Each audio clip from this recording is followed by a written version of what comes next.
Tak bisa dipungkiri Alex Marquez sedang mengarungi musim terbaiknya di MotoGP. Meski hanya menunggangi GP24, rider keras ini itu konsisten finish 2 besar di 10 balapan dari total 14 balapan dalam 7 seri pertama. Satu kemenangan Grand Prix turut diperoleh Alex Marquez saat juara di Jerez. Alhasil, Alex Marquez tampil sebagai penantang serius gelar juara MotoGP 2025. Pembalap berusia 29 tahun itu menempati peringkat kedua klasemen dengan selisih 16 poin saja dari Marc Marquez di puncak. Bahkan unggul 48 poin dari Francesco Bagnaia yang semula digadang-gadang akan menyaingi Marc. Mantan bintang MotoGP Andrea Dovizioso percaya Alex Marquez terbantu dengan kepindahan kakaknya ke Ducati pabrikan. Adanya Marquez yang berstatus sebagai juara dunia 8 kali melahirkan intimidasi sekaligus tambahan tekanan kepada rekan-rekan setimnya. Alex Marquez pernah berbagi garasi dengan Marc Marquez selama 2 musim. Di 2020, Alex finish ke-14 di tengah cedera panjang sang kakak. Setelahnya di Gresini musim lalu, Alex finish ke-8 sedangkan Marc finish ke-3.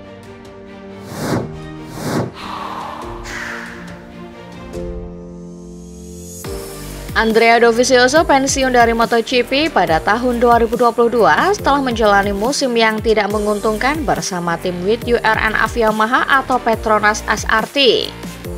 Keadaan menjadi sangat buruk sehingga ia memutuskan untuk pensiun sebelum akhir kejuaraan.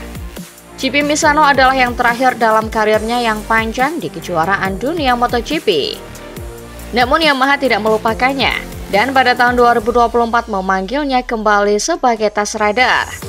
Semuanya berawal dari masalah fisik test rider resmi Cal Crutchlow, tetapi kemudian kerjasama tersebut berlanjut.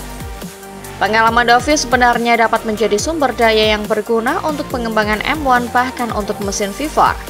Jika dibandingkan test rider muda saat ini Augusto Fernandez. Namun kini justru Dovizioso tak didengar Yamaha. Hal inilah yang membuat Ramon Forcada angkat bicara. Dalam karir terakhirnya di atas Yamaha, Dovizioso berkesempatan bekerja dengan Ramon Forcada sebagai kepala kru. Insinyur asal Spanyol itu mengatakan sesuatu yang sangat menarik dalam podcast Dura La Vita. Menurutnya, Dovizioso datang ke Yamaha yang mana itu adalah kesempatan fantastis yang disia-siakan Yamaha. Karena Dovi adalah seorang pembalap teknis yang sangat bagus dengan pengetahuan yang luas tentang motor juara. Namun Yamaha malah tidak memanfaatkannya dengan baik. Artinya Yamaha tidak mengorek informasi yang dimiliki Dovi. Itulah sebabnya ketika Dovi pergi dari Yamaha di pertengahan musim, dia merasa terbuang sia-sia dan menilai Yamaha tidak mau mendengarkan masukannya. Pembalap asal Forli itu telah menghabiskan 8 tahun di Ducati, yang sementara itu telah banyak berkembang di bawah bimbingan seorang insinyur luar biasa seperti Gigi Dall'Igna dan semua teknisi di Borgo Panigale yang kini sudah berpencar ke pabrikan lawan. Dovizioso adalah runner-up pada tahun 2017, 2018, dan 2019. Ia adalah pembalap yang sangat teknis dan presisi. Mungkin Yamaha seharusnya lebih mendengarkannya. Mungkin Yamaha tidak akan benar-benar kehilangan arah selama beberapa tahun. Meski terlambat, Yamaha telah memutuskan untuk membuat perubahan yang jelas untuk kembali meraih kesuksesan di MotoGP. Insinyur baru telah tiba yang telah membawa pengetahuan dan metode kerja baru. Yamaha telah menjadi lebih Eropa dalam mentalitasnya. Oleh karena itu lebih agresif dan terbuka dalam menemukan solusi baru. Sebelumnya, ia memiliki pendekatan yang lebih konservatif yang pada titik tertentu tidak lagi berhasil. Sebuah revolusi diperlukan untuk membuat kemajuan yang signifikan.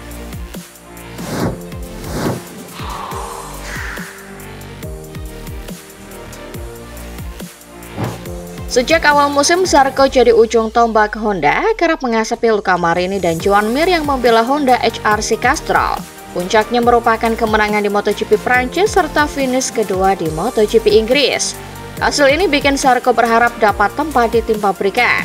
Seperti yang diketahui, kontrak Marini dengan HRC akan habis akhir tahun ini sehingga kursinya diburu oleh Zarco. Namun pembalap lain juga mengincarnya. Selain Zarco ada pula Jorge Martin dan Pedro Acosta. Keduanya bahkan dikabarkan mendapatkan tawaran gaji selangit dari HRC. Kepada Crash.net, Casinello menyebut HRC ingin mempertahankan Zarco. tetapi memilih tetap meletakkannya di LCR.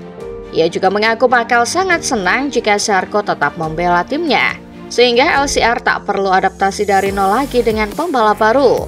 Kepada Sky Sport Italia, Zarco juga mensinyalir bahwa ia tak lagi ambisius memburu kursi yang ditempati Marini saat ini.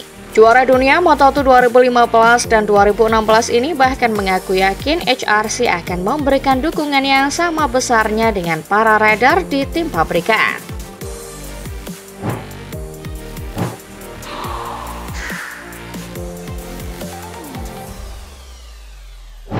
Pemenang 3 balapan MotoGP ini telah berkompetisi dalam 2 putaran wildcard pada musim 2025, yaitu di Grand Prix Spanyol dan Inggris.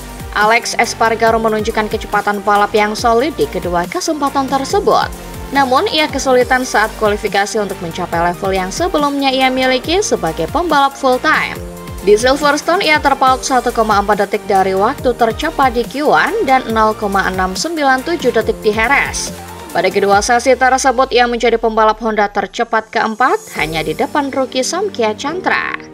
Espargaro mengungkapkan bahwa cara untuk mencatatkan waktu putaran cepat dengan Honda sangat berbeda dari apa yang biasa ia lakukan dengan Aprilia, sehingga ia merasa lambat saat sesi kualifikasi.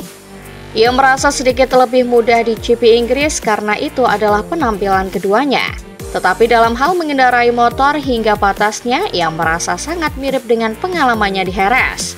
Ia mengakui membutuhkan lebih banyak waktu dan belum membalap pada level yang ia inginkan. Ia juga merasa tidak terlalu menikmati penggunaan ban baru. Ia hanya butuh lebih banyak waktu untuk memahami motornya, terutama karena di masa lalu dengan Aprilia ketika ia menggunakan ban lunak, ia akan melepaskan rem sedikit lebih awal untuk melaju cepat ke tikungan. Namun dengan Honda, jika ia melakukan hal tersebut, motor akan masuk ke fase chattering atau motor banyak bergetar.